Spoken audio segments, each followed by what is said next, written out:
What was Venice Beach before?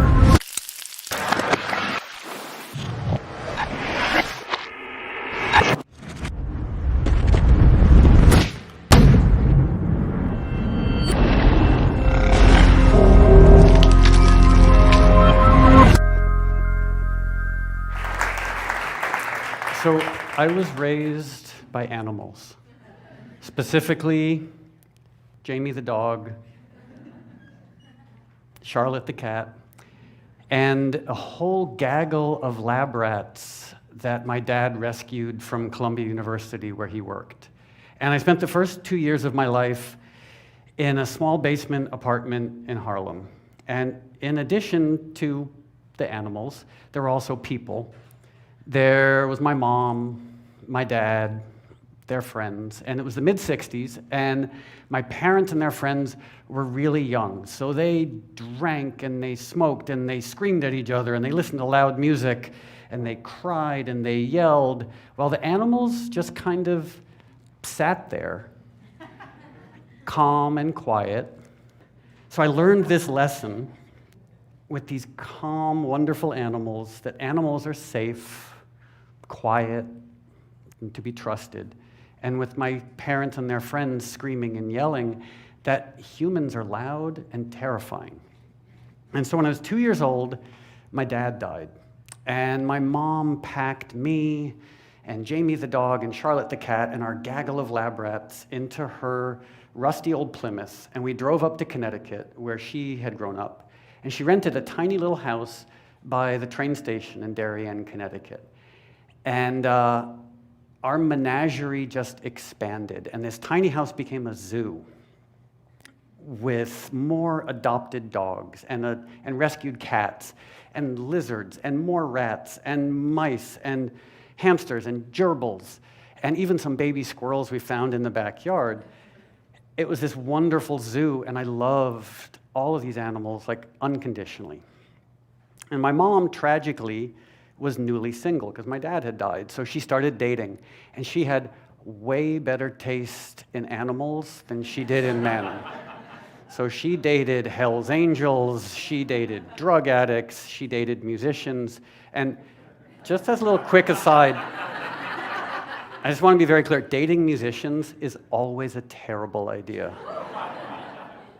So our menagerie of animals were just calm and wonderful, but these Hell's Angels, these drug addicts, they were loud, they were violent, and it just sort of reinforced the lesson that I had learned in that small basement apartment in Harlem. Once again, animals are wonderful, humans are terrifying.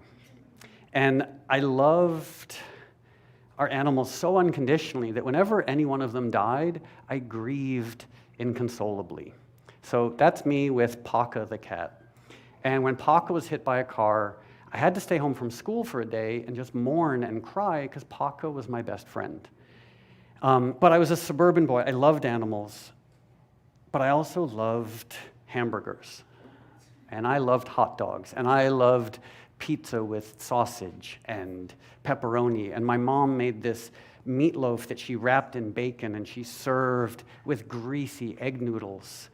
And I loved all of that. I loved every piece of disgusting junk food that was served from, like, the window of a fast food restaurant in styrofoam with greasy napkins. And it was like this phrenological paradox. Like there was a wall built in the middle of my brain, and this side of the wall loved animals with their decency and their kindness, and this side of the wall loved eating animals.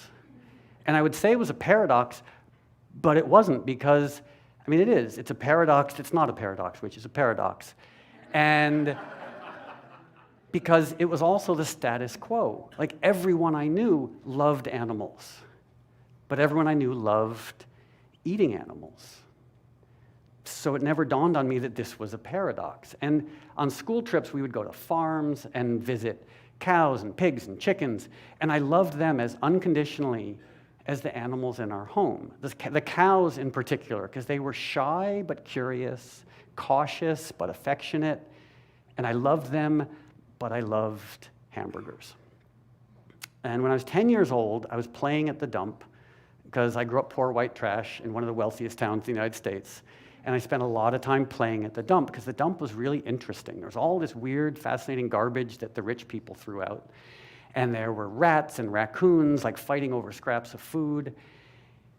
And while I was at the dump, I heard this sound, the tiniest of sounds, just this little mew. And the dump was a loud place. There was I-95, the freeway was right there, and there were dump trucks going by. It was a cacophony. And over this cacophony, I heard it again, this tiniest mew. I felt like Horton in Horton Hears a Who. And I saw this cardboard box, water damaged, and I opened it up. And inside this cardboard box, there were 3 dead kittens. Tiny, like the size of my thumb. And there was one barely alive kitten, so young that his eyes were still closed. And I scooped him up, and I rushed home, and my mom and I then rushed him to our local vet, and our local vet knew us really well, because we had so many animals. And when the local vet saw this tiny, sick kitten, he shook his head dolefully, and he said, "Don't get too attached, because kittens this young don't live without their moms. They don't survive." So my mom and I took the kitten home. We named him Tucker. To this day, I don't know where that name came from. And we made him a soft little bed out of old T-shirts and rags. And at this point in my life, my grandmother was living with us. And my grandmother had the world's most misanthropic dachshund. And his name was George. And George hated everybody. He hated me, even though I loved him. Story of my life. He hated my mom. I think he even hated my grandmother, but he just sort of tolerated her because she fed him. So George walked over in his cranky way to see what was going on with this mewing kitten, and something very surprising happened. George jumped in bed with Tucker and became Tucker's mom. And George cleaned Tucker and warmed Tucker and stayed by Tucker's side 24 hours a day for 2 weeks until Tucker was healed and well. And my uncle, Joseph Kugielski, was a photographer for the New York Times and some local papers in Connecticut. And he took that picture. And you are right to awe, because it's adorable. And he ran this picture in some local papers. So for a day, Tucker and George were really famous in animal circles in southwestern Connecticut. It was my first vicarious brush with fame. And I loved Tucker. He was my best friend. He was like the little brother I'd never had. He used to meet me at the end of my driveway when I came home from school, and we played together, and we slept next to each other, and I loved him so much. But I kept eating hamburgers, and I kept eating hot dogs, and I kept eating junk food.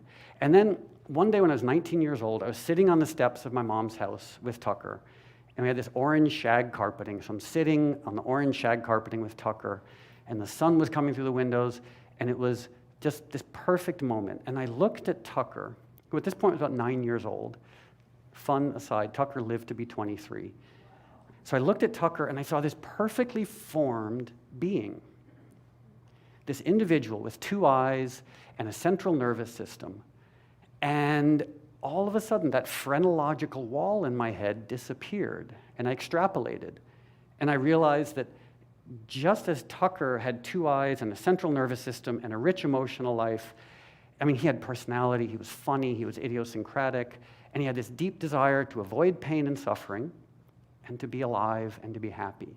And so suddenly I extrapolated, and I realized every creature with 2 eyes and a central nervous system was like Tucker, that just wanted to avoid pain and suffering and wanted to be happy. So in that moment, I left behind hamburgers, hot dogs, etc., and I became a vegan and an animal activist. And that was 35 years ago. So I've been a vegan animal activist ever since then. And it's the most important part of my life. Like, I love making music and doing other things, but animal activism, I was going to say Trump, but it surpasses the other things that I do. And honestly, being an animal activist can be really hard, because every year 100 billion, over 100 billion animals are killed by and for humans. That's billion with a B. So it's challenging, but on the other hand, being an animal activist is kind of easy, because all I have to do is remind people of what they already know and remind people of what they already feel. Because I assume everyone here, except for the sociopaths, has had that experience of like bonding with a cat or bonding with a dog and feeling that heart-expanding love. And of course, I mean, as I've been doing this for a long time, I've learned many things that have sort of reinforced my animal activism. The fact that animal agriculture is the second leading cause of climate change, that 75% of antibiotic resistance, the plague that awaits us all, is a result of animal agriculture, because the animals on factory farms are treated so badly and they're so sick, the only thing keeping them alive are megadoses of antibiotics. The role of animal agriculture in cancer, diabetes, heart disease, Alzheimer, obesity, the fact that 90% of rainforest deforestation is attributable to animal agriculture. 50% of ocean acidification comes from animal agriculture. So all these facts sort of strengthen and buttress my activism. But at the end of the day, what sustains me as an activist is love. The unconditional love I had for all the animals I grew up with, and the unconditional love I have for all animals. And I think that's the best part of who I am, that selflessness and love and patience and kindness. And I think it's the best part of who we are. You know, the part of humanity that wants to protect the innocent and defend the vulnerable. That's the best of humanity, not the part that puts animals in factory farms. And that epiphany, that realization, that moment I had with Tucker on the stairs in my mom's house stays with me. And that realization is sort of encoded into the core of who I am. Just the realization that every animal with two eyes and a central nervous system wants to avoid pain and suffering. And every animal, no matter how big or how small or how wild or how domesticated, just wants to be alive and simply wants to be happy. Thank you very much.